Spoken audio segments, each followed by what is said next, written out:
నిన్నగాక మొన్న ఇదే నెలలో బీహార్కు డబ్బులు పంపుతున్నారని ఢిల్లీలో బట్టి విక్రమార్క గారి ఇంట్లో ఐటీ రైట్స్ అయినాయి. ఇది ఎందుకో బయటకు రాదు. మీరు ఢిల్లీకి బట్టి విక్రమార్క పోతే ఎప్పుడు తెలంగాణ భవన్లో ఉండడు.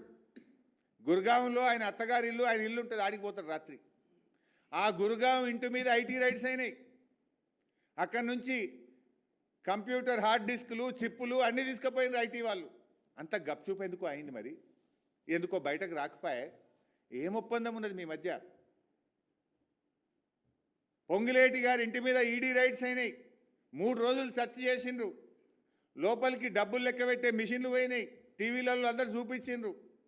మరి ఏమైంది? అంత గప్చూపు అయిపోయింది. బయటకు ఎందుకో రాదు ముచ్చట.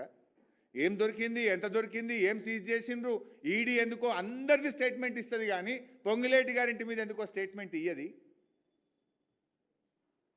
ఢిల్లీలో ఐటీ రైట్స్ మరి ఎందుకు బయటకు వస్తలేవు? ఏంది అంటే దీన్ని బట్టి అర్థమవుతుంది ఏంది? రేవంత్ ప్రభుత్వానికి బీజేపీతో ఫెవికాల్ బంధం ఉంది, బడే బై చోటే బై బంధం ఉన్నది. బీజేపీతో అంటగాగేది నువ్వు, బీజేపీతో చీకటి ఒప్పందాలు ఉన్నాయి నీకు.